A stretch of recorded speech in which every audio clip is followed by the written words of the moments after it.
Я вірші дуже часто чую або в голові, але частіше в серці, прямо в конкретному місці.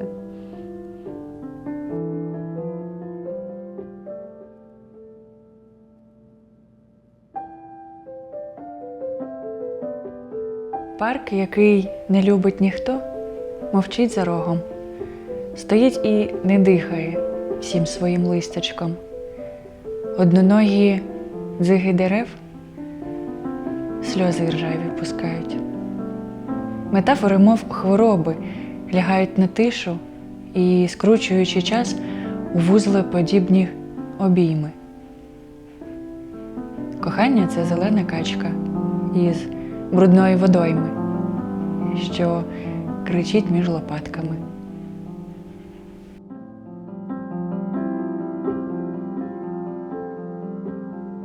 І дякую вам ще раз, що ви знайшли час. І для мене це дуже довгоочікувана зустріч, тому що коли я розмовляю з поетами, мені здається, що це люди, з якими ми можемо спілкуватися якоюсь іншою мовою. І мої стосунки з поезією дуже стали більш інтимними з приходом війни. І раніше для мене вірші були більше пов'язані з красою, з відчуттям краси, в якому ти якби хочеш залишитися, зупинитися, як щось таке райське, насолода. А коли прийшла війна і прийшли зміни в житті, то для мене вірші, які для мене важливі, я не можу їх назвати красивими. І таке є відчуття, що навіть вони якось стали мене кликати кудись далі і стали таким якимось мостом,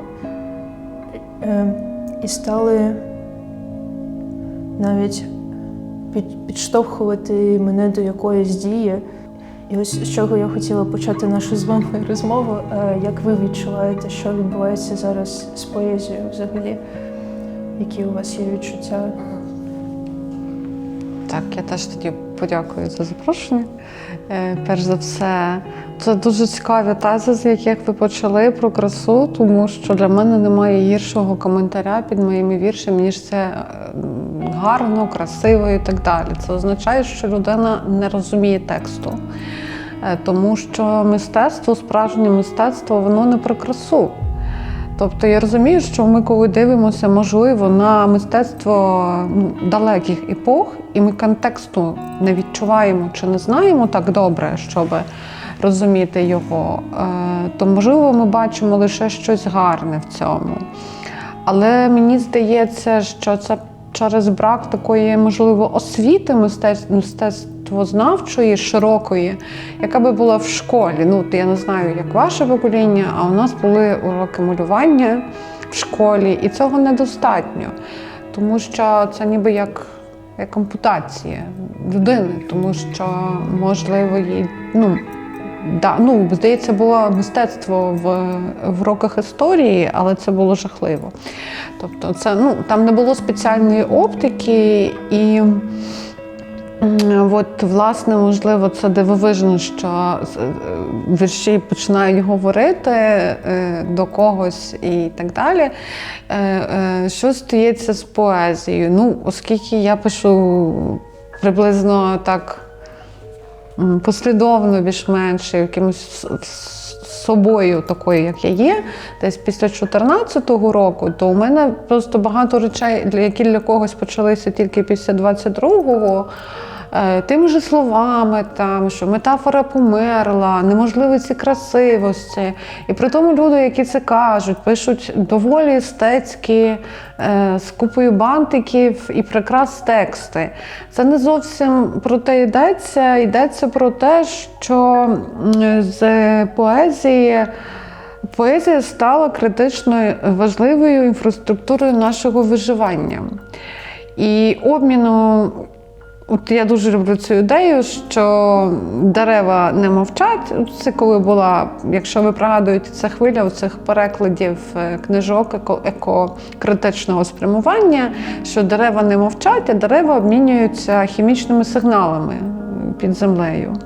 І я так сприймаю вірші, що от, можливо, вже в 25-му році менше відчуваю потребу в цьому, а от перші 3 роки я так, що люди відчувають. Ну, я, наприклад, не можу писати, я і не пишу, тобто на що себе силувати, але дуже цікаво, хтось щось ловлює, і ти розумієш, що ти відчуваєш себе частиною лісу.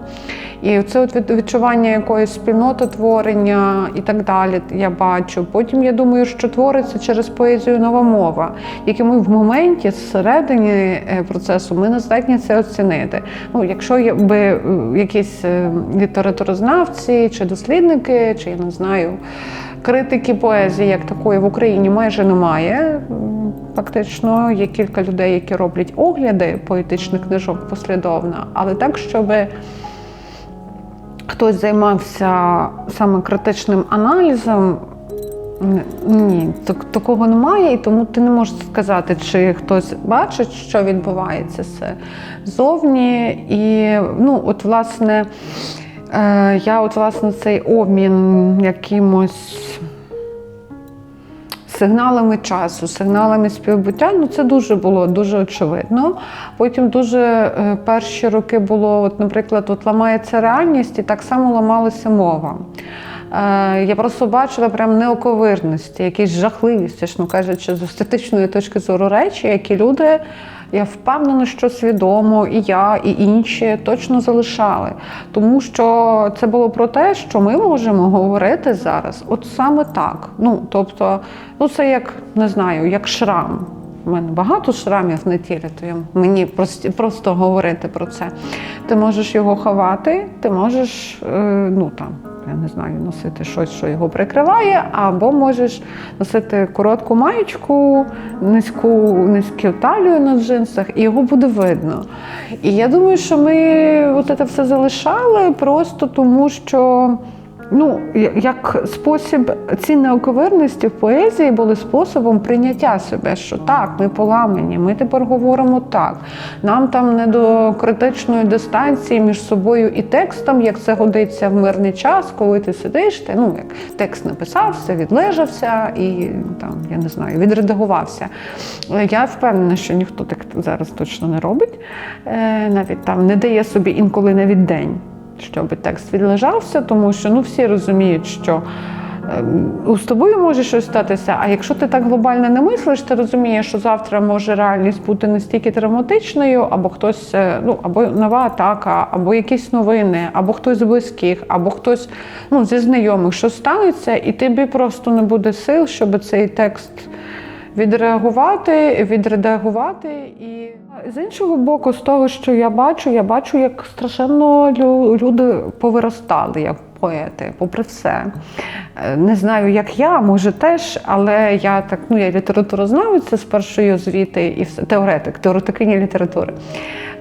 І я бачу, як якісь такі речі, або одна генеральна лінія голосова, або кілька, як правило, великі, сильні поети мають, з чим би це порівняти? Це не одна мелодія, це така буде невеличка п'єса, де є і голос, і бас, і якісь там ще партії. Ти, як правило, бачиш кілька голосів в різних поетах. І я бачу, як якісь речі, які як вони стало все сильним, повиростало. Можливо, дійшло до якихось своїх кінцевих цих точок в цих лініях. І багато теж я знаю, що є розгубленість в людей, тому що тут по-різному можна йти. Хтось продає одні й ті самі прийоми, тому що вони працюють. А є люди, які, наприклад, тут виписали оці голоси до кінця. Це є теж якісь біологічні метафори, що це як теж квітка чи гілка, воно може вирости до якогось свого необхідного кінця, а далі розквітнути, а далі, на жаль, в'янути і помирати. І я бачу цю розгубленість. У мене от нещодавно теж така історія, що хтось звернув увагу, що там поетика міняється. Ну це ж ти не сидиш і не думаєш, а не змінити мені поетику.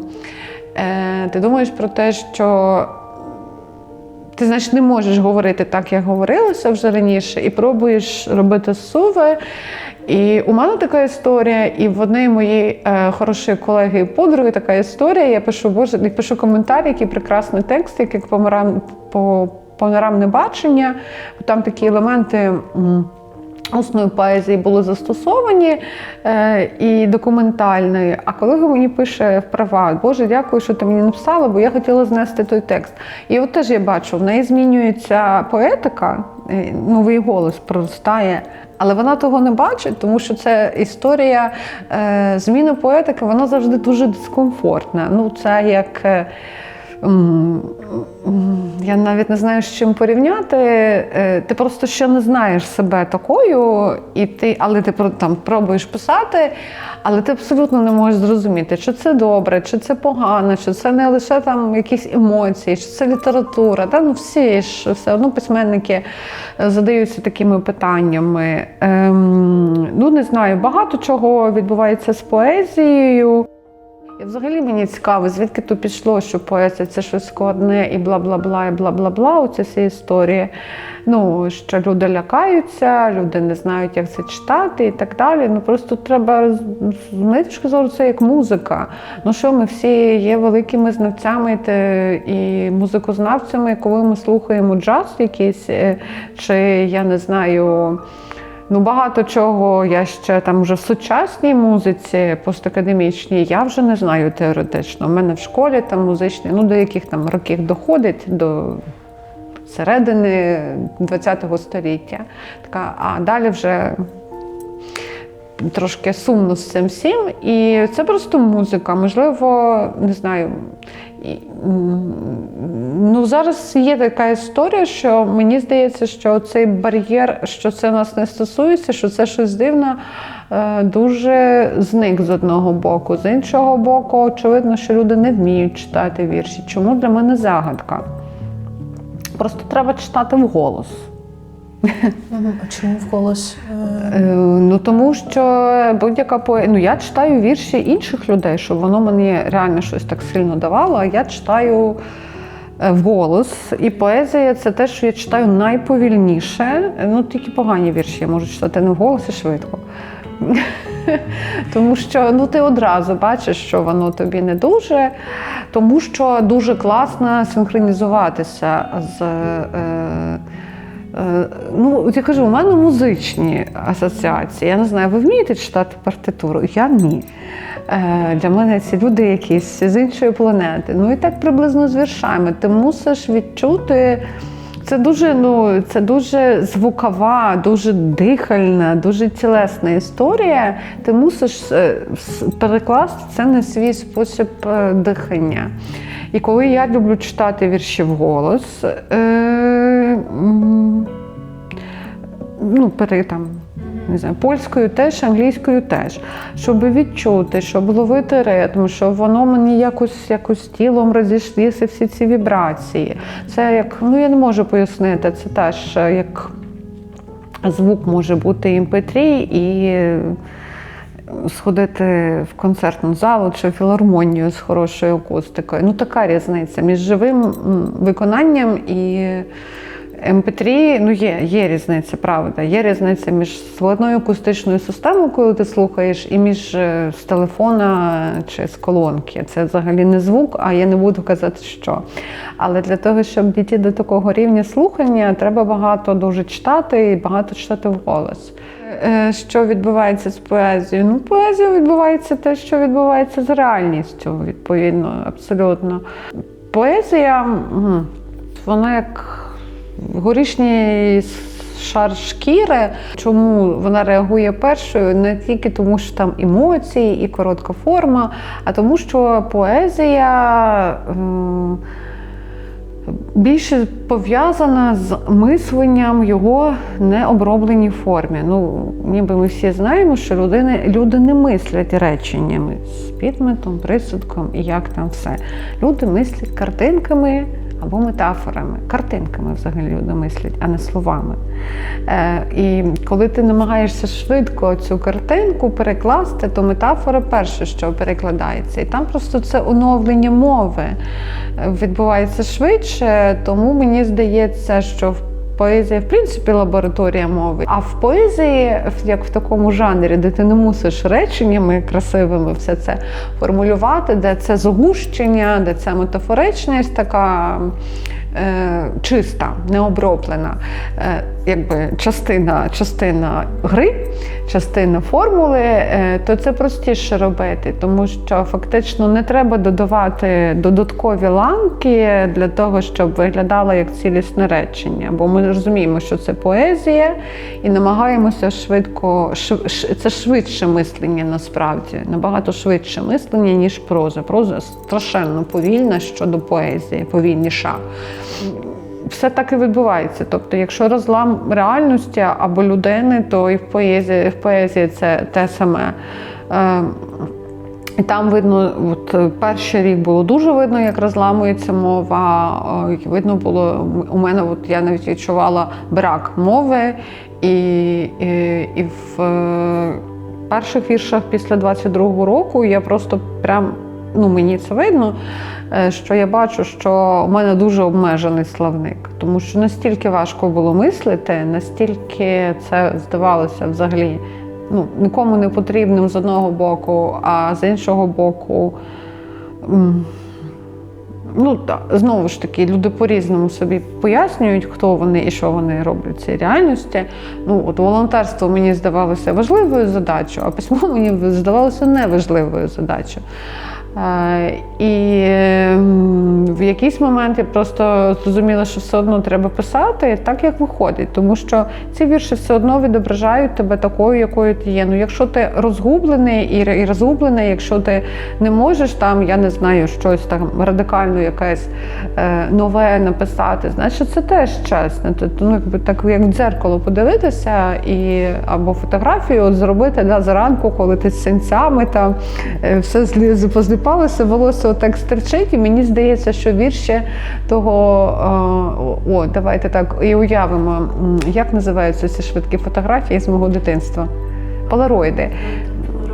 І оце, якщо уявити, що це полароїди, вірші полароїди того часу, то мені здається, що на багатьох цих віршах видно, якщо проаналізувати їх як там літературознавча, що ти там справді волосся стерчить, тут чорні кола під очима, абсолютно якась гримаса на обличчі, але писати треба про все. Це я точно в цьому переконана, але інколи я, чесно кажучи, я там, може, перший рік навіть не записувала ніяких щоденників, нічого такого. Коли смерть закінчиться, я стану кимось іще. Кимось, кого любити простіше. І жаліти немає причин. Відповідно, ненавидіти, змагаючись за фігуру жертви, теж не буде за що. Ці гримаси, медузи, горгони настільки осточертіли, що легше вже скам'яніти і відчувати себе як ніщо. Стати голосом степу, білим пилом цієї землі, спопеліти у вогнищах часу. І тоді, якщо при мені знов починатиметься війна, я проходитиму із кімнати, промовляючи: так, ви програли, вітаю вас із перемогою. Бо серце більше не зможе качати кров ритуальних образ і стане півонією плачу. А я тоді стану полем, без людей і рослин, і звірів, і слідів самого життя. І сама себе переходитиму, як перепливає дитя річки в селі. Туди і назад, просто щоб не збожеволіти.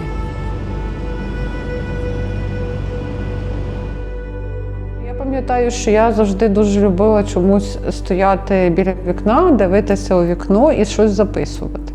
Дивитися у вікно – це взагалі обов'язково, в принципі. Бо мені треба подумати, перевести погляд, інколи щось порозглядати, послухати вітер, потім знову повернутися. Ну, приблизно так.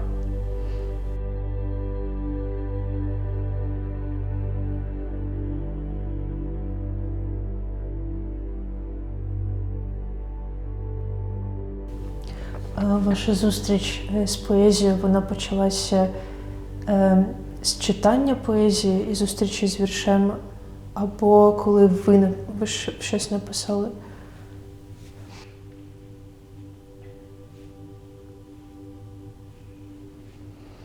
Я думаю, що можливо, ну це щось, тому що я все ж таки музикою хотіла все життя займатися. І я думаю, що це щось своє. Це не було пов'язано з читанням якоїсь літератури, тому що така література, яка мене цікавить, з'являлася, ну, наприклад, коли мені 16 років було, що українська, ну, там, в старших класах вже так ближче, кінець 19-го, початок 20-го століття, і потім середина 20-го століття. Це і українська, і російська, фактично, ну, мало що мене цікавило, але те, що ближче, так би, до сучасності, сучасної чуттєвості, чутливості, ну от воно вже так доволі пізно виникло, а щось там я писала все ж таки років там з 10-11. Єдине, чого я добилася від своєї мами, тому що, ну, я просто росла з мамою, у мене тільки тато і мама, вони так досить рано осиротіли вже повністю, і не було якихось інших дорослих, які би носилися довкола мене і записували, що я там роблю. Тобто той період, що я сама, а батьків немає, я багато чого не знаю, що я там робила і не пам'ятаю. Але от мама каже, що оце зачудування словами у мене завжди було, що мені там рочки там було, коли діти там, ну, 2-3 починають говорити, каже, от ти якесь таке слово сподобається, і ти отак очі витріщаєш і його повторюєш 300 разів. Тебе щось так захоплює і так далі. І мені якось, я думаю, що це було пов'язано з якоюсь, я думаю, все ж таки внутрішньою потребою у висловлюванні. А чому це саме віршами, а не прозою? Тут мені важко сказати. Але так, щоб там на мене якийсь там автор вплинув, що я б хотіла щось там прямо писати як хтось. Я коли ці історії чую, я не розумію, як це працює. Тому що ти просто читаєш і читаєш щось. А такого автора, який би був такий близький мені, ну просто в провінційній бібліотеці таких не було авторів, фактично. З яких поетів ви складаєтесь? Дуже багато, ну мені здається, що якщо назвати Целана, це дуже проста історія, тому що все ж таки Целан, окрім, можливо, пізніх його віршів, якісь надзвичайно специфічні, щось зробив революцію в мові. Я люблю сімдесятників дуже наших. Це те, що можна і читати, і перечитувати. Я так з інтерв'ю це називаю, що там Чубай, Лешега, Голобородька, я не знаю, зараз в мене все вилітає, Віктор Кортун, блискучий автор, абсолютно дуже складний. Я от книжку його одну взяла в бібліотеці і розумію, що мені треба посидіти, тому що ще знаю, ще, тому що ці автори не апропрійовані дискурсом належним чином. Тобто не можна так сказати, що от вони вплинули на авторів наступних поколінь, а вони і не вплинули, тому що не все було прочитано. Там Валерій Ілля ще там з Київської школи. І мови, якими вони писали, вони не стали ще частиною дискурсу, не стали тим, що от вже якби оброблено, ми всі там в діалозі пробули з ними, і воно стало десь поза нами, за нами. А тепер я думаю, що це навпаки таке джерело, і це мене приголомшує, тому що це дуже модерністська поезія, така не провінційна абсолютно. Хоча той же Голобородька, що мене завжди вражає, що це, я кажу, він як Ван Гог. У нього страшенно, якщо брати оця сільська ідентичність дуже виражена, і в нього вірші бувають абсолютно, якби, якщо як матеріали уявити те, з чого вони зроблені, там може бути щось: хата, сонце, груша, ослінчик, і він там десь стоїть. Тобто нічого, просто нічого. І це висока європейська поезія, наприклад.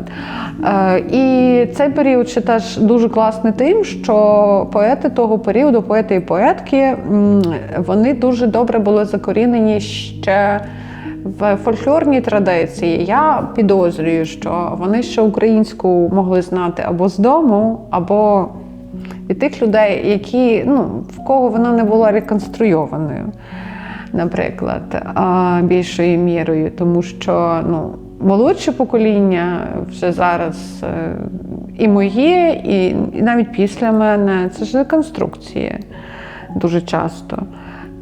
І в цьому теж є свої позитивні речі, хоча, в принципі, я не знаю, і якщо українську брати поезію, і Василь Герасим'юк, блискучий поет, і Наталка Білоцерківець, їх там, я вже не знаю, чи 80-никами називають, Стус очевидно, тому що те, що робив Стус, його, як це назвати, діапазон мовний, просто неймовірний. Польська поезія для мене дуже важлива, тому що там теж, крім я не знаю, Мілош, Гербер, Шимборська, є багато всяких авторів, які працюють з мовою не так, як в Україні.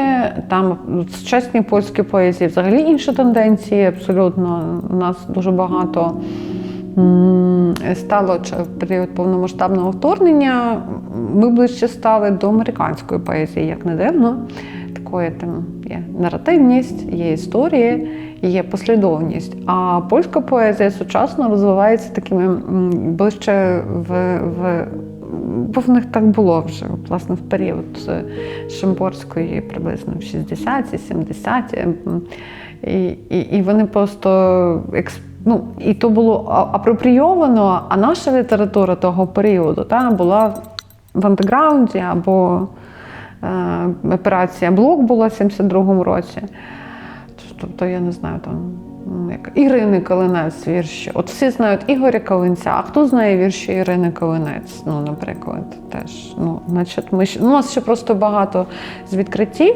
І так, і повертаючись до польської поезії, там абсолютно інші тенденції. От сучасні авторки, автори, у них там фрагментарність, там різні, вони інакше, вони навпаки, такі, у них немає ланок часто поезії. Так вже було теж, в принципі, Целан теж так писав, але у них це, у нього це було пов'язано з трагедією, з потрясінням, з Голокостом, з тим, що він засобами мови показує, як говорити неможливо. А тут, наприклад, в польській поезії це інакше. Знаю, Рільке, очевидно, такий автор.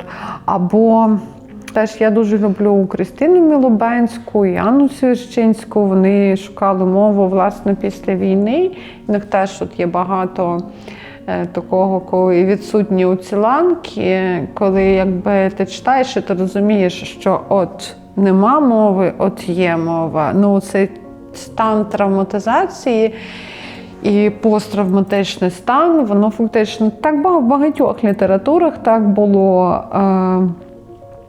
Треба подумати, просто в різних країнах є різні автори, і в різні там століття різні автори. Я не знаю, якщо там Леся Українка, мені здається, я думаю, її драматургію куди зараховувати? Для мене Касандра – це поезія, одна з найкращих поезій, так?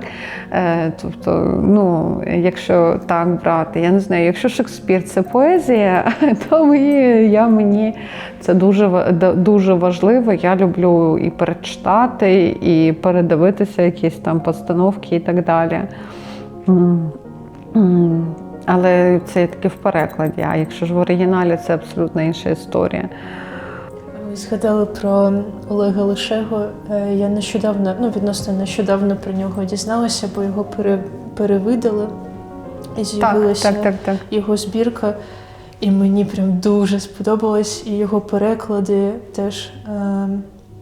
Ну, мені дуже цікаво теж, чи були в його, він же був американістом, і він жив трошечки в Америці, і в нього була якась американська нагорода за переклади, здається. І от Тед Х'юз, чи впливав він на Лишего, чи ні? Мені вони чимось співголосні. Але... Ну, я не знаю, у нього так цікаво, я просто, окрім того, як він пише, мене страшенно, наприклад, вважає, що я в його віршах дуже багато бачу дуже великої трагедії. І я ні від кого не чула, а що сталося. І при тому ти бачиш, як, ця трагедія дуже прихована за такою якоюсь світлою саме іронією. І я дивилася, це майже все, що на Ютубі можна було знайти, от є його виступи. І він завжди такий, в своєму, це людина свого часу, коли, можливо, він знав, що він не має якогось такого супермайбутнього, якого він хотів, так як автори того періоду, але і як люди самоіронічно починали дивитися і легше. І насправді дуже вглиб росли як автори. Через це моя подруга так теж сказала, що ці люди були такі вільні в поезії, тому що вони знали, що у них немає майбутнього літературного. Боже, як це сумно, але як вони багато нам лишили. Дякую, власне, цих авторів вже так, крім Лишеги. Про Лишегу я трошки раніше дізналася, я вже не пам'ятаю як. А багатьох авторів, наприклад, вже тут живучи в Києві, після 14-го, там, і про Київську школу, вона доволі широка, тобто не тільки Галам-Бородька там. І багато книжок дуже, їх немає ні в інтернеті, і в бібліотеці не знайти так легко. Там, я не знаю. І не все було видано, і просто в мене було таке враження, що мене якби обікрали. Це в мене була така історія з Селаном, що я інколи його називаю, тому що мені здається, це просто так непогано нагадати про складну літературу. Потім все ж таки у нас є свій селанівський міф завдяки Меридіану Чорновіц.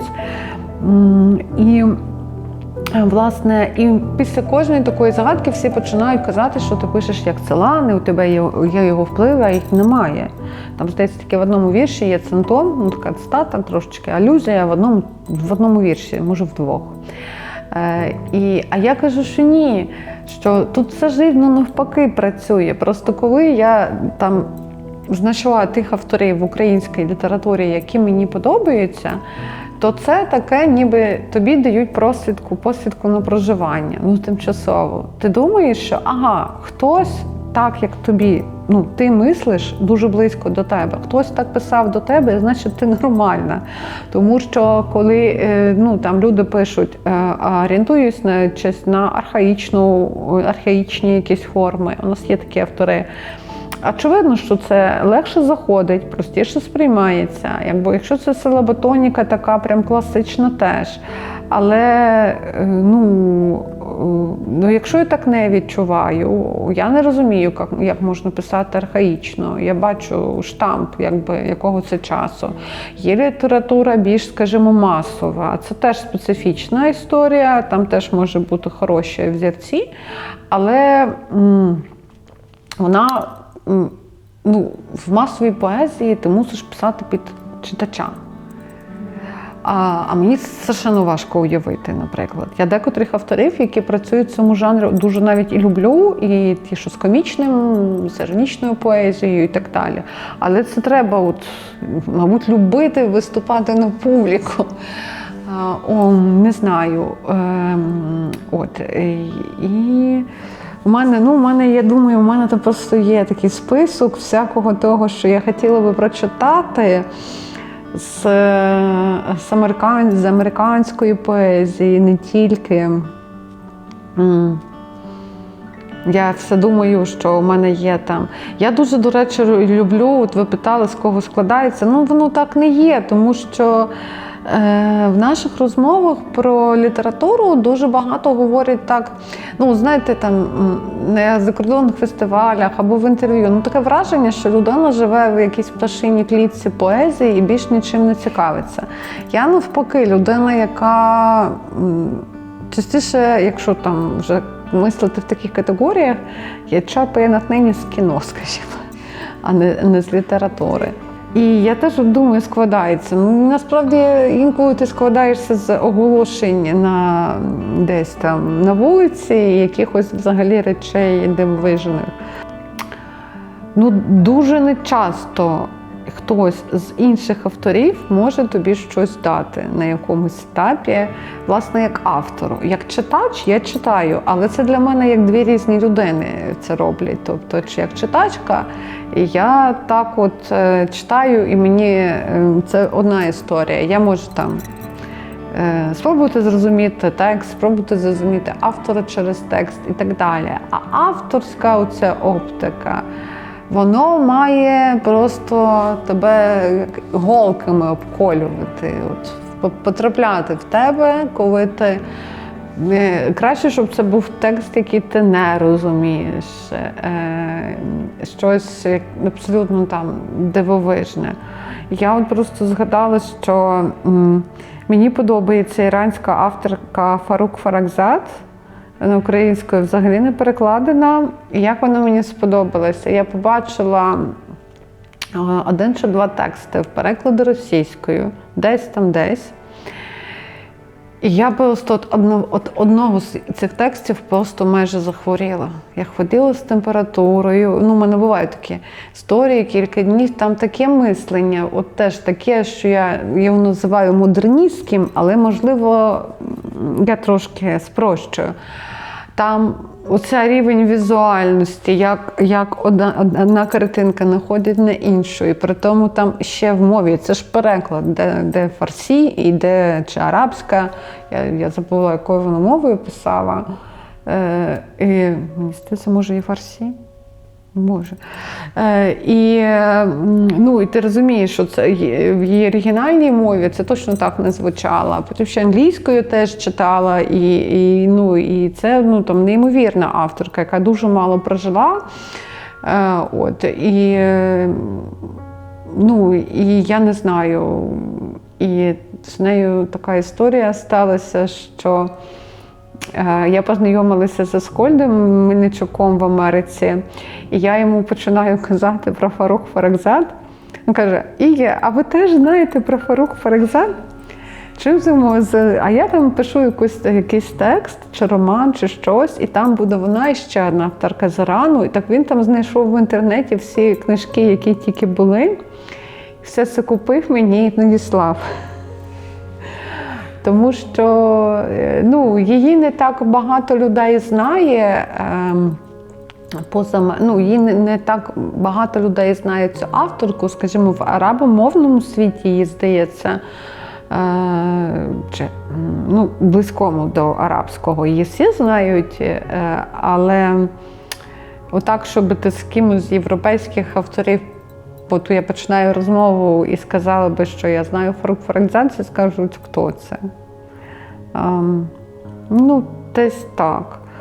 А якщо так теж подумати, то звісно, що те, є концентрація цінностей і сутностей, і, можливо, глибини життя зараз в Україні, то після наших віршів багатьох, то багато віршів, наприклад, сучасної літератури, але це неможливо читати. Я думаю, що це страшенно несправедливо таке казати вголос, бо я могла би народитися, не знаю, десь там в Румунії чи в Австрії, і була би скучною авторкою, яка пише щось там про фемінізм. Але тому що там от інколи ти бачиш якусь гору, тобто в людей немає рухомої, настільки рухомої реальності, рухомої і загроженої, як у нас. І тому там є якась гра, якась інтертекстуальна гра, якісь такі речі, ти думаєш, і що? А в них нічого не відбувається в тому сенсі, як для нас. В якому сенсі все відбувається у нас. І, тут є багато викликів. З одного боку, ніби мала би бути цікавість до нашої літератури, а з іншого боку, вона неуявна. І екзотизація є дуже сильна нашого досвіду, і люди кажуть, що воно їм все як на одне обличчя. Що я би так не сказала, всередині літературного процесу українського я не бачу такого. Мені здається, всі дуже різні. Досвід чи новина? Вибір, якого не оминути. Чи це життя, що асфальтом очі закриє, чи це життя в латках, білих ніби латаття, чи це батьківський сад з мертвими яблуками любові.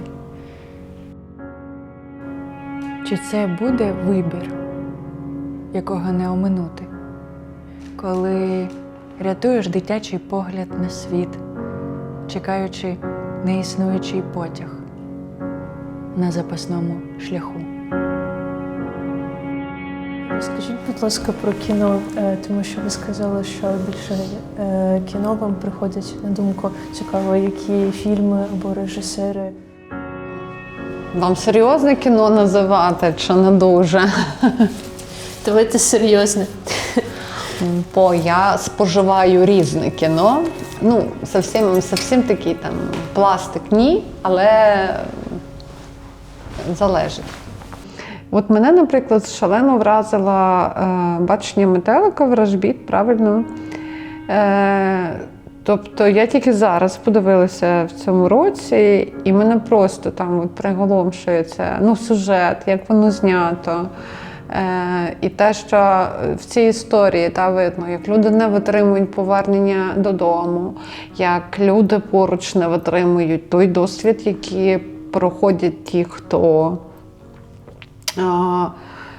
повертаються з полону, з якихось складних речей. Ця дівчина, просто це неймовірна ця історія, що вона не може зробити аборт, тому що коли її зв'язують, щоб приковати до крісла, є ретравматизація, повертається в катування.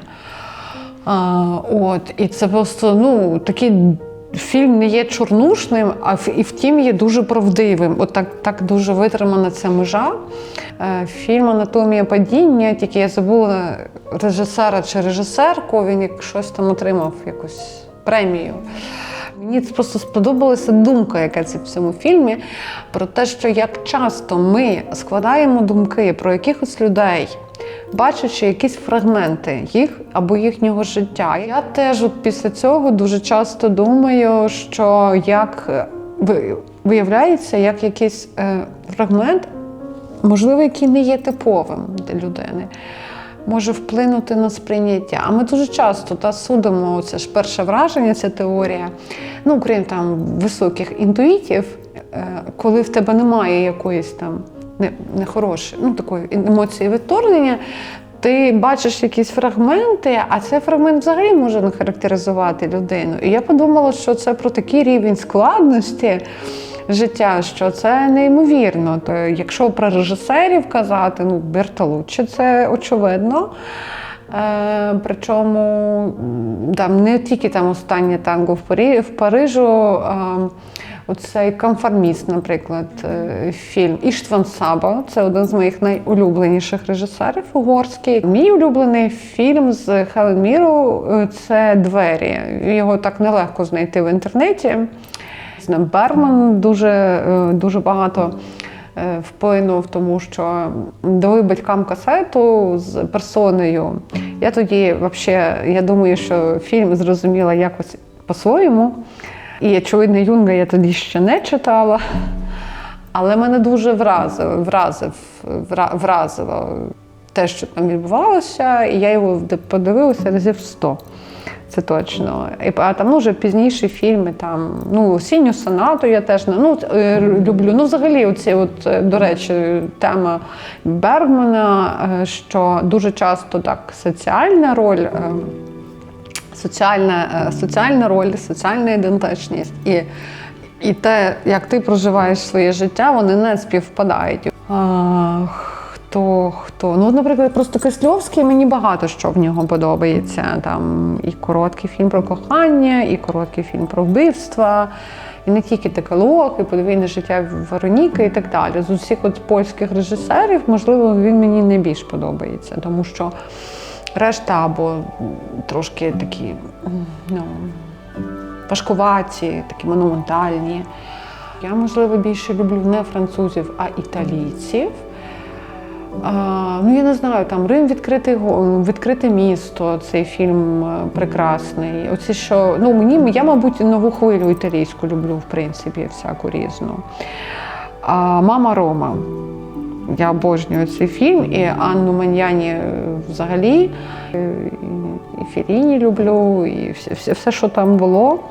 Параджанова, очевидно, з нашої, тому що я теж пригадувала, що це просто тип естетики, який ні на що не схожий. І я дуже люблю, все ж таки найулюбленіший у мене фільм – це «Білий птах з чорною відзнакою».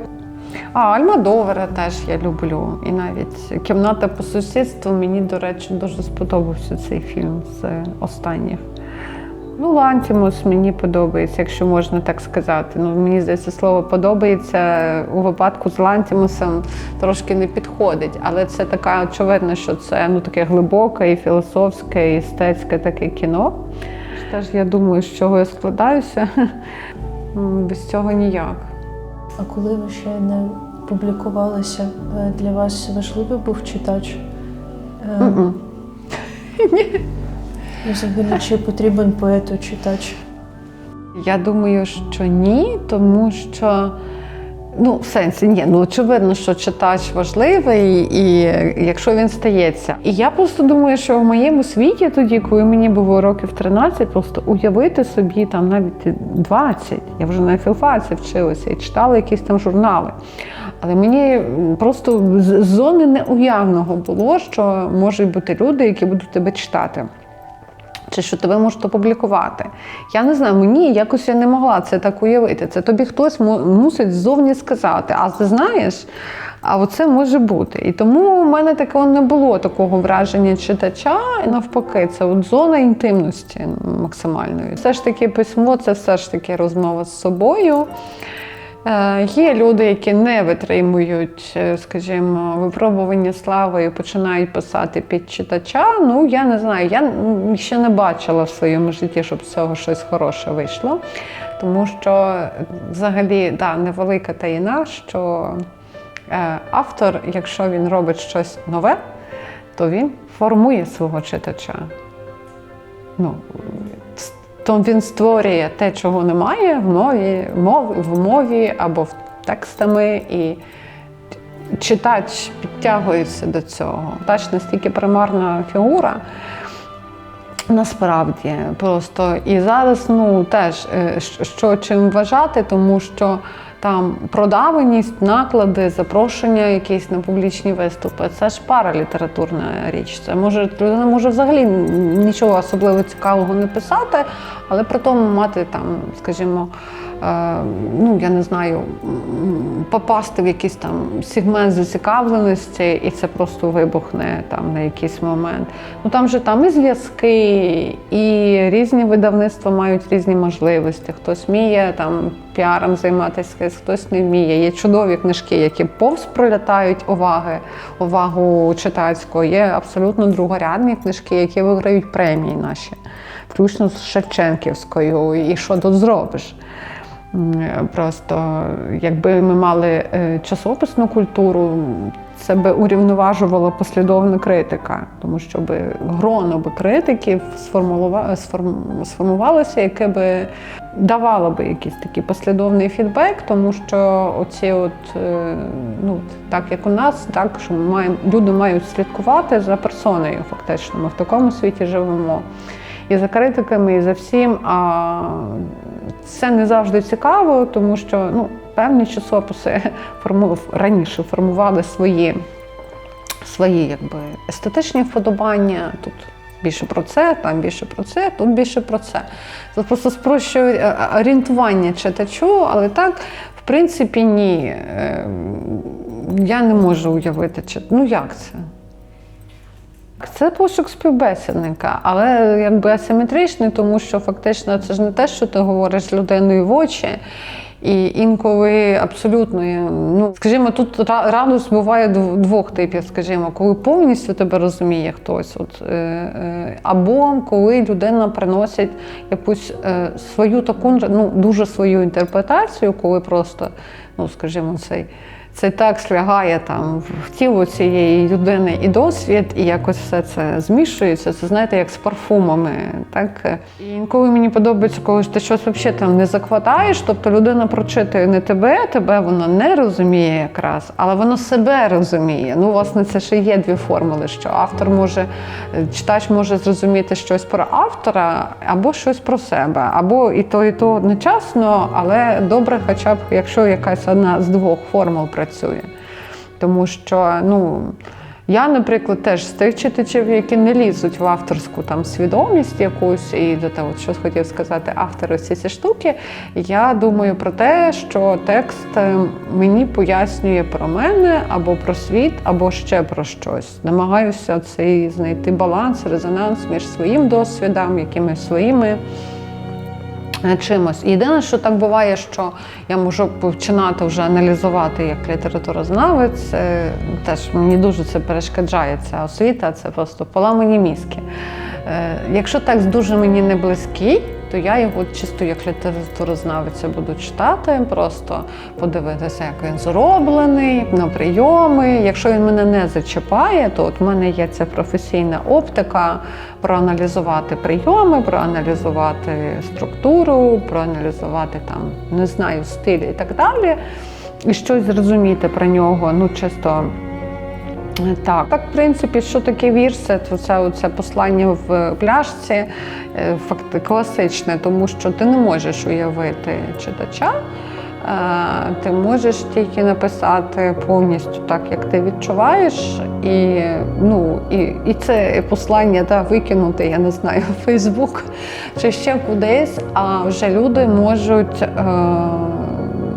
прочитати, не прочитати, відгукнутися, не відгукнутися на це. І так, щоб відгуки були якісь безпосередні, дуже нечасто так буває насправді. Навіть мені здається, що можна не так банально сформулювати.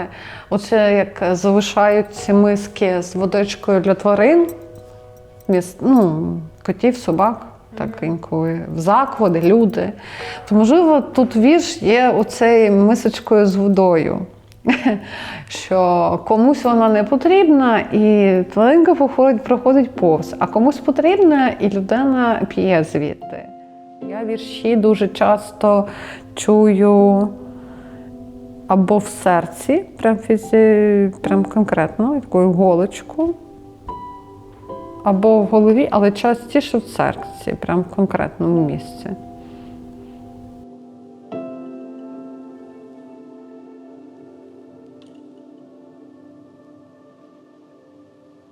Є такі в мене історії, якщо людина з мого чуття якась мусить піти важлива, то я чую дзвіночок в серці. Я чую дзвіночок вухом і чую дзвіночок тут.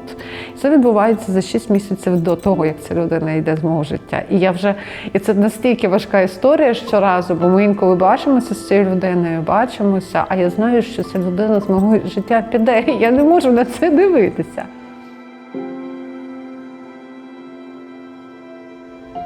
За час нашого мовчання дні так розтягнулись, що довелося стати кравчиною. Ушивати їм шиї, переставляти гудзики, розпорювати шви зношеної пам'яті. Довелось перетворитись на голку, що тільки те й робить, що гойдається на тоненькій нитці життя, вчепившись у неї одним оком. Ніби ще можна пришити дням нові ночі. А з віршами буває так, що ти ніби його входження в своє тіло справді теж якось відчуваєш в якомусь конкретному місці. Ти як пташку намагаєшся в цій руці втримати. Щось в цьому є таке тілесне, дуже. Бо от люди кажуть, там так описують, вірші прийшли, вірші пішли. Оце я не зовсім розумію. Що хтось говорить замість тебе твоїм голосом, мені це не близька теорія, а що це якась, а те, що це спосіб резонансу, теж музичного, між думкою, тілом і емоцією, а воно не завжди синхронізовано. Бо тіло собі може інерційно, як ми ходимо по вулиці, ми ж не продумуємо кожен крок, ми просто сварювали би, якби ми про це думали. І думки можуть бігти, знаєте, цей ефект, коли книжку читаєш і повз книжку кудись думка біжить. А оці моменти синхронізації, в ці моменти синхронізації дуже добре або пишеться, або дуже цікаво думається. Не знаю. Коли раптом, у мене, я прям це так і відчуваю, ніби якийсь, як парад планет, ніби і емоції, думки, і тіло, воно все встало в якусь таку позицію, з якої ти не розпадаєшся на якісь хаотичні такі рухи, і я з такої позиції, власне, не краще пишу, або просто думаю, щось мені цікаве. Бо ти відчуваєш цей момент якоїсь гармонії, власне. Я би так сказала, так. У вас є такий рядок, що люди бояться любові більше, ніж війни. Так. Як ви думаєте, чому любов та війна інколи так схожі? Або ми плутаємо любов і війну, в особистому, можливо, житті, просторі? Мені здається,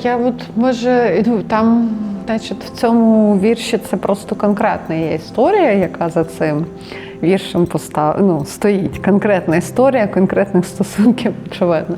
Але я там прям так не зовсім, все ж таки, я люблю не зовсім в лоба все описувати, мені здається, тоді просто...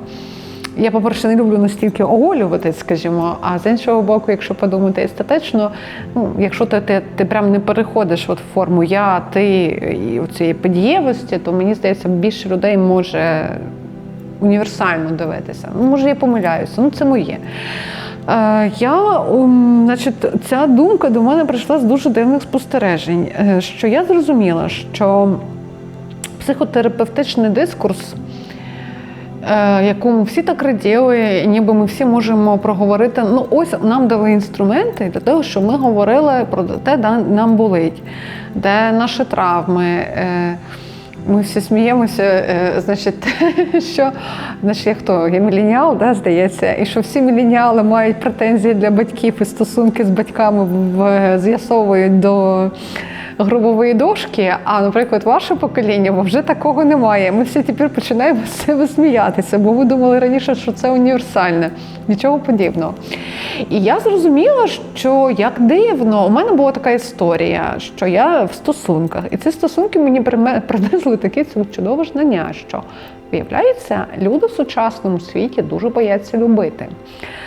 Тому що вони з терапевтичного дискурсу, він що має тобі сказати? Полюби себе і вийди з травми. А люди люблять свою травму і ще більше люблять там бути і все відпихують з того, що би їх звідти виривало. Ну, це дуже, я так спрощую, тому що там, ну, що таке травма є? Це досвід, наші реакції, система захистів. Не завжди людини треба виривати з захисту, бо вона помре і розсипеться. Це я і від друзів психотерапевтів знаю. І це я так дуже спрощую. Конкретно на цій історії цих стосунків.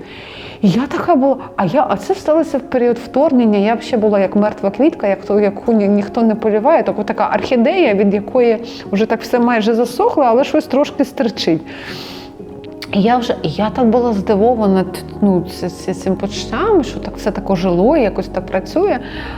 І побачила, що людина інша дуже цього боїться.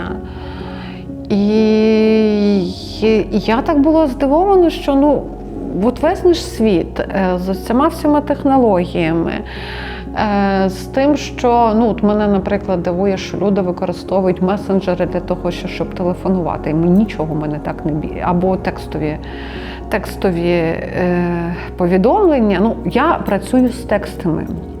Для мене тексти читати, писати, перекладати, редагувати – це робота. Коли мені ще в месенджер хтось спілкується, розтягуючи час до безкінечності повідомленнями, мені хочеться плакати. А в сучасному світі, наприклад, не використовують телефон для зв'язку. А я ще люблю цю олдскульну історію, бо це тембр голосу, інтонації, це ж дуже об'ємненько так. І я просто зрозуміла, що в цьому, я взагалі дуже давно спостерігаю за тим, що в нашому світі, я вже навіть в інтерв'ю це казала, і всі кажуть, як же ж так. Це не тільки Росія як світ нелюбові, це не тільки там стається. Це просто ми тому і тут, що з любов'ю великі проблеми, що я весь час це відчуваю, що людям набагато більше подобається сидіти в позі жертви, ніж любити себе чи когось, що люди взагалі як не цінують любов і не розуміють, що крім любові так нічого і немає за великим рахунком. Я спочатку теж колись раділа всьому психотерапевтичному дискурсу, що він дає спосіб проговорити травми, а потім зрозуміла, що замість того, щоб прогорнути цю сторінку, поставити кому, люди там застрягли. І я думаю, а це просто страх, це пекло, просто якесь. І мені це не подобається. І мені здається, що любов – це, от ви ж питали, це я так підступаюся до питання, чому так? Війна – це завжди про насилля. Це ж таке. Я думаю, навіть в стосунках, так? Це виходить, що ти не одразу відмовляєшся говорити на рівних і чути ту сторону, так само, як друга заповідь, я не знаю. І це завжди про це бажання домінувати, так чи інакше, такі дуже дивні способи, невідкриті. То мені здається, що це це просто легше. Як легше все руйнувати, в принципі, легше. А бути антилідером в 100 разів простіше, це ж нічого не потрібно, це тільки сила. А якщо ти, наприклад, обираєш любов як стратегію, я просто ширше маю на увазі, не тільки еротику, хоча і це важко, якщо це робити чесно. І я думаю, що це просто більше, це довше, це більше зусиль, це більше напрягу, це не так ефектно, як правило, тому що любов дуже часто вона ж про самообмеження, вона тиха, вона без цих феєрверків, цих вимахувань, всього.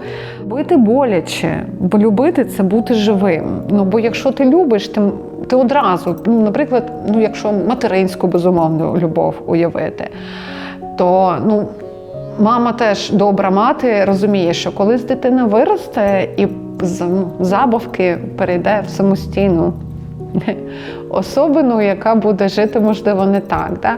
Це, можливо, і приймати самостійність. Так далі. Це любити дитину, це означає і втратити дитину як дитину. в якісь моменти. Це дуже важливо. Або там ти теж можеш думати, що, можливо, твоя дитина, ти можеш пережити. Ну, тепер, так, в час війни це окреме пекло матерів наших. Це я взагалі не уявляю, слава Богу. Не маю такого досвіду, але я про це багато думаю. Я взагалі не уявляю, як люди з цим справляються, навіть якщо їхні діти живі, але переживати. І я зрозуміла, що людині, я там прослухала мільйон, коментарів про захист кордонів, усе, що в цьому популярна психотерапія вчить, захист кордонів, там щось. Думаю, при чому тут твої кордони? Це ж не про це. Захист кордонів – це про маніпуляцію. А про любов там вже ж інша історія. Але я зрозуміла, що багато людей готові обирати якісь сурогати життя, щоб не було боляче. В цьому є якась штучність. Тому що, глибина, любов, це ж, ніби це ж глибина пізнання, яка має відкривати більше. А зараз всі так носяться з якимись кордонами своїми, дуже часто в своїй голові, що виходить, що це створює якусь зону страху. Я не знаю, я просто подумала, що я до цієї думки дійшла, коли зрозуміла, що я не бачу віршів про любов.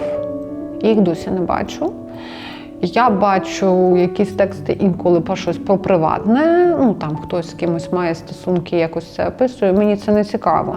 А якщо з цього де таке якесь цікавіше узагальнення, коли людина не тільки свій досвід проживає, але якось його тематизує красиво, цікаво в текстах, то це набагато цікавіше було б. От мені я такого не бачу, і я дуже давно не бачу нової мови в віршах про кохання. Воно все старезне, штамповане. Тобто бувають вірші декотрі, які мені подобаються, в яких люди пишуть про стосунки. Але ці вірші хороші тим, що це просто хороші автори, які пишуть і про це. А от щось таке радикальне, знайти, я що маю на увазі?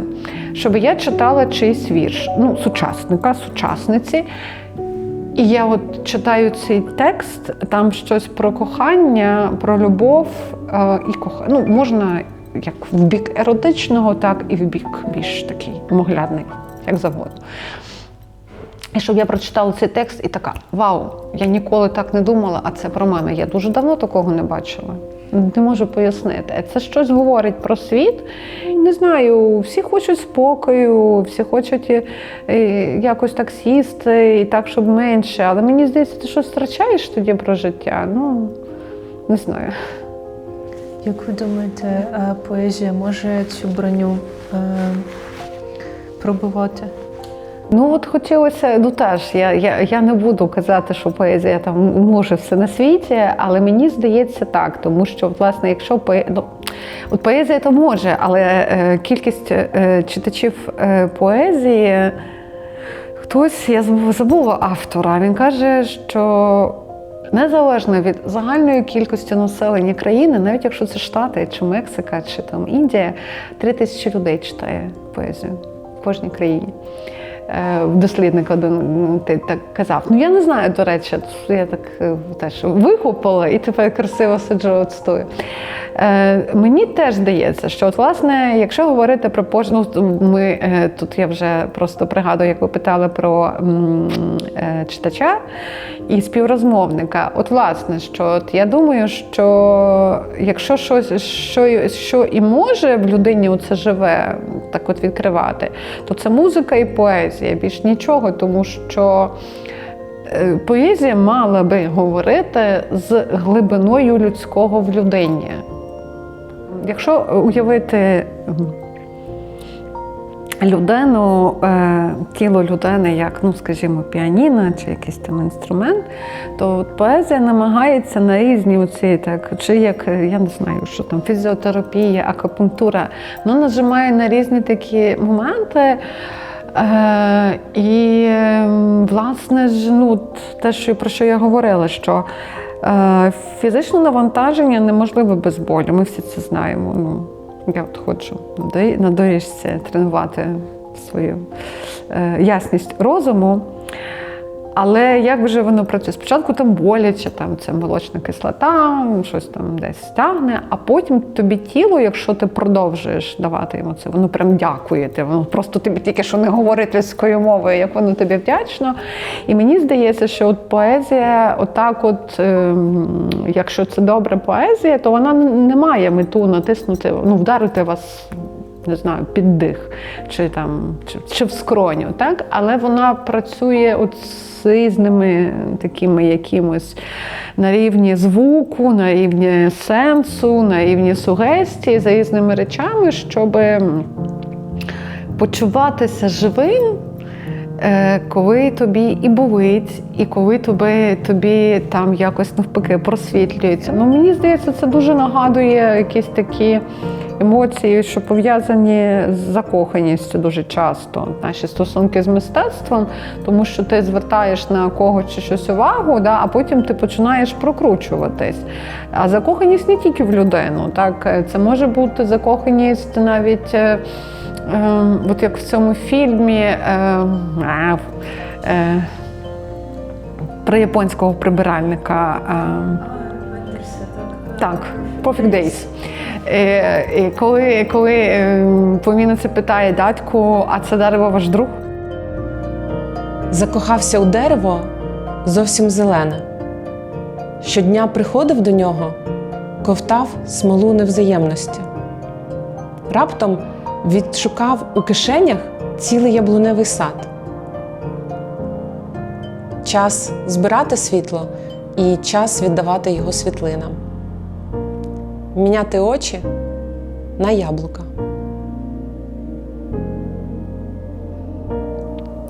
Чи можуть вірші баланс підтримувати любові і нелюбові?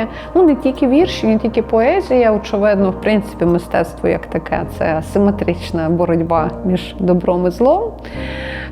Тому що я думаю, що просто вірш це ж про енергію. Це дуже виснажлива річ. Я не знаю, як може хтось легко пише, але це ж така оця концентрація сил, уваги, емоцій, всього тіла, думок.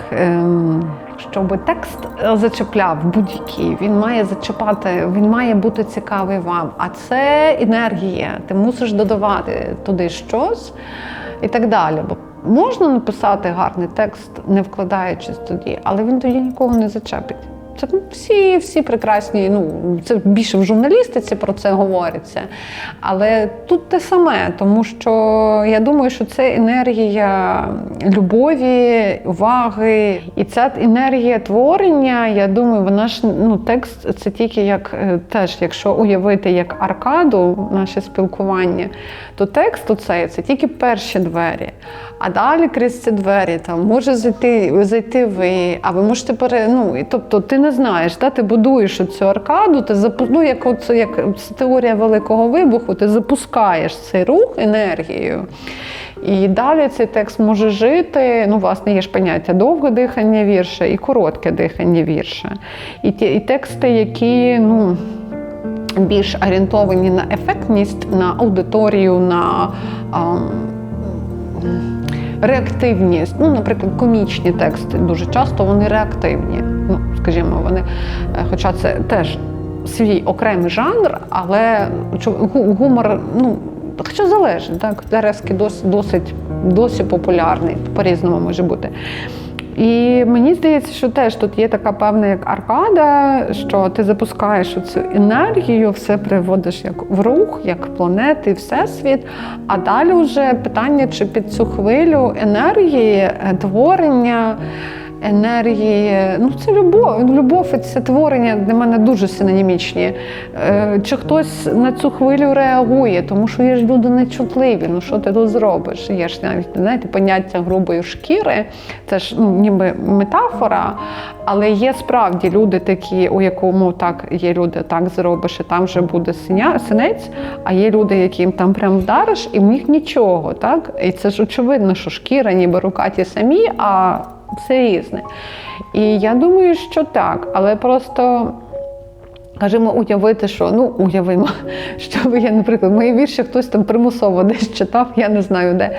Ну, очевидно, що якщо людина глуха, і людина не має питань до якихось цих питань, немає якихось своїх питань з собою, якщо люди не ведуть, є люди, які не ведуть розмов з собою, я таких знаю, є люди, які не можуть бути самі з собою, таких людей дуже багато, то, що є цей вірш, що немає цього віршу, то це ж як для мене, я не знаю, китайська мова, я ж не розумію її. Мені здається, що це ідея мистецького висловлювання і береться з цієї думки, що ти бачиш щось, у мене так можливо, тому що я маю драматичну, трагічну чутливість, що ти бачиш якусь несправедливість, якесь неспівпадіння, і коли ти озвучуєш, ти ніби, так, символічно хочеш цей дисбаланс, трошки зробити меншим. Десь так. Починати любити першою, як починають новий день, не знаючи, чи складеться він у чіткий фотознімок, чи буде він доброю пам'яттю, чи втече з вудочки думки, як слизька риба життя, ця насмішкувата вертихвістка. Як починають нову книжку писати, не уявляючи всіх подробиць, читати, не знаючи, чи дійдуть до кінця, чи кинуть на півдорозі, гортати, вдивляючись в обриси літер, обдумуючи, як приміряють вбрання перед дзеркалом, як починають вчити мову, плутаючись в словах, червоніючи, як яблуко влітку, що врешті стало дорослим і голим. Розуміючи, що порозуміння ніколи не вийде, але все ж продовжуючи вслуховуватись в її чудернацьку музику, всім своїм тілом, кожним порохом серця, тремкими пальцями. Як починають знайомство з морем, торкаючись босими ногами, боязко, обережно, прокладаючи шлях у самісіньку глибину його спокійної мудрості, що то накочує на тебе хвилею, то котиться геть, як абрикос сонця при західним небом.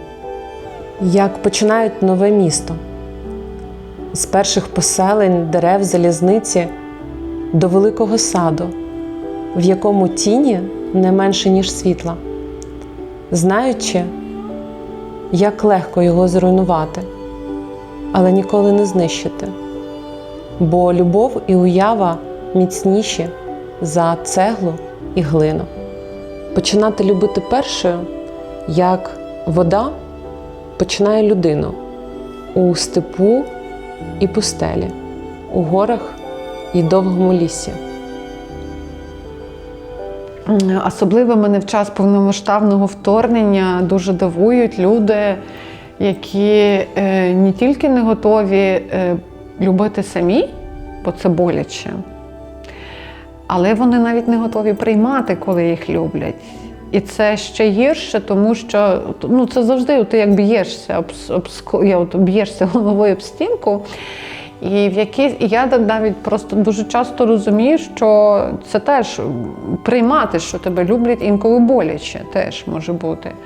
І це дуже страшно, тому що виходить, що ми зайшли в це або-або, що ми або любимо, або болимо, або боляче нам. А воно насправді, всі екстремуми, вони, ці теорії про бінарність світу, воно ж це те саме. Це одне і те саме. Ну неможливо, щоб і без болю, але просто, ну не знаю. Ну не може все бути ідеальне. Ідеальне все-таки або ну, таке, як це називається, стерильне. Не може бути, нічого не буває стерильним. Стерильним все буває тільки в моргу і де там ще. І насправді теж повномасштабна війна, велика війна, вона призводить до того, що люди замикаються, і це дуже страшно. Ми ніби говоримо, от те, як в публічному просторі все це артикулюється, воно про одне, а реальність, яку я бачу, воно про інше. Тому що люди кажуть, ой, а як нам там не травмувати, а фотографіями як не травмувати? Да ніяк не, це неможливо, ви що, жартуєте? І це просто ти бачиш, як реальні проблеми підміняються штучними. Тому що реальна проблема ніяк не травмувати, а як нам чесно говорити з одним одним так, що ми одне одного бачили, відчували і співчували, тільки це буде боляче. І ну, є історії, коли це раціональне балансування, то люди то глибше заходять в війну, то коли відчувають, що все, відходять. Ну, це зрозуміла така історія. А є такі історії, що коли я бачу, як просто публічний дискурс наш вихолощується, не знаю, чи є таке слово українською, але дуже підходить, ну, просто його намагаються зробити стерильним, нечесним, нещирим, намагаються контролювати, і це заходить не туди, тому що ну, і люди не ідеальні, і одна і та сама людина може бути отут героєм, а тут може бути робити щось, що тебе здивує. Але просто я от про це все думаю і думаю, що якщо уникати щирості, то насправді це примножувати, ну, так, пафосно кажучи, зло. Тому що всюди, де ти не заходиш в цю щирість, ну, це не така щирість, що як зі сковорідкою за людиною бігати, а я зараз тобі скажу все, що я про тебе думаю. Теж, ну, з розумінням того, що якщо тебе не просили, то зі своїми спостереженнями можна і не лізти там, і так далі. Але просто я думаю, що коли щирості цієї уникають люди, то створюються зони, чорні оці дірки. І це в нашій реальності це завжди туди приходить пропаганда, маніпуляції, боротьба за владу і війна, ну, в широкому сенсі. Можливо, не в нашій реальності також. І я думаю, що в контексті цього ми приречені на біль. Якщо його уникати, то це як відкладати майбутнє, навпаки. Я дуже часто, маю через хронічні хвороби, які там коліки і не тільки. Це які пов'язані з дуже важким болем фізичним. Я так десь підсвідомо навчилася такої штуки, яка називається вихід з тіла. Потім я прочитала, що це дуже загальновідома практика, коли ти намагаєшся, це в'язні, концтаборів використовували, ті, хто піддають тортурами. Я там це прочитала, що це коли намагаєшся відділити свій розум від тіла і пережити. Але нещодавно я прочитала, що можливо, Китай може бути. І там, навпаки, є прямо протилежна практика максимального заходження в біль. І це ніби працює теж дуже цікаво, що там крижаною водою змушують обливатися, і ти можеш практику від виходу з тілу, дисоціації себе з тілом зробити і пережити. Але там цей чувак описував, що він максимально намагав оці дрижаки, холод, все це максимально в це зайти, і воно дає вивільнення. От я теж думаючи про наше суспільство, думаю, не знаю, як тілесно я не готова, а от метафорично, в цьому символічному полі, то мені здається, що треба в цей бій заходити глибоко, бо тільки з цього ми можемо звільнитися. Мені так здається, тому що, а як інакше? Мені дуже турбують ці історії, а як би нам не травмувати, бо там підґрунті одразу пахне цензурою. А цензурування ми не можемо всередині спільноти собі дозволити, так мені здається. Краще приймати різні речі, бо а кому буде краще?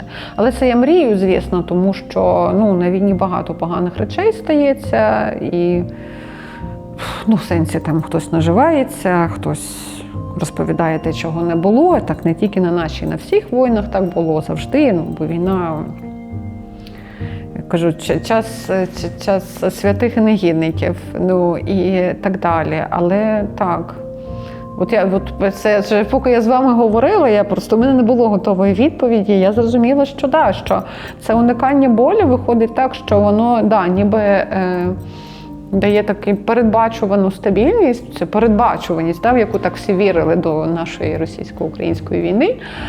А виходить, що це є емпатрія обрізанням звуку, тому що виходить так, що люди, так, їм болить менше, але вони як собі, ну, будучи здоровими, самі ходять на милицях. І себе позбавляють чогось глибшого і ширшого. Так виходить так. Коли ще всі граються в цій історії, що ой, давайте жити, ну, не на повну людську потужність сердечно, а давайте жити якось цензуруючи себе весь час. Ну, мені здається, це дуже дивний вибір.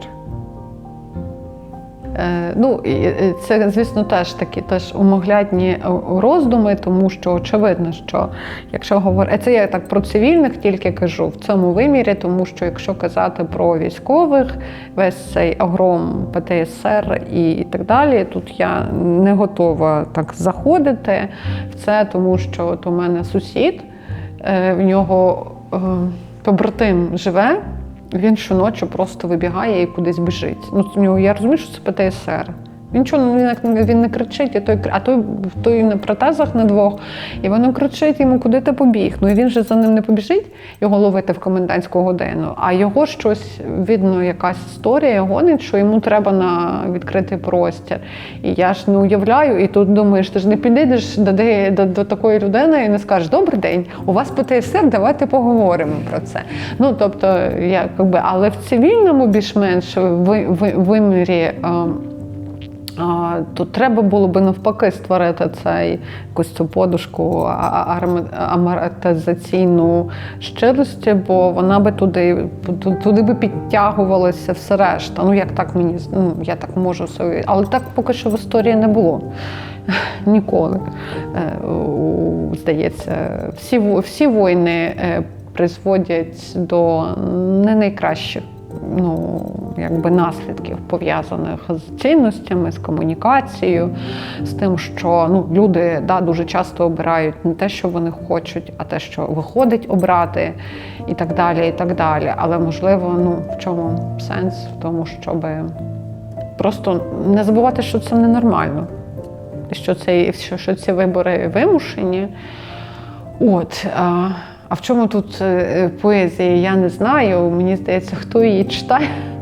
Але просто, я зазвичай, до речі, просто про літературу міркую трохи інакшим чином. Я не думаю, що прямо от хтось там мої вірш читає 10 мільйонів людей. Це ж точно не так. Але я вірю в ці сполучні судини, як в цих дерев, що я, власне, вірю в те, що в це збереження енергії любові, оцей обмін чимось, що очевидно, в цій асиметричній історії, що хтось прочитає цей вірш, а ця людина щось зробить і так далі, і так далі.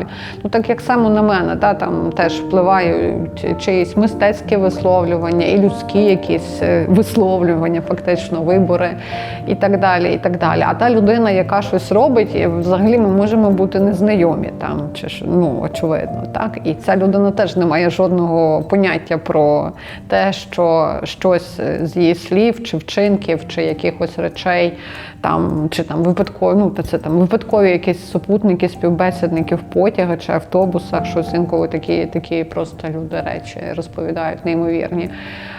Але це зачіпає, якщо ти хочеш мати відкрите серце і приймати це. Але як можна не приймати? Але це з болем тільки може бути пов'язане в нашій країні. А як? Більше ніяк.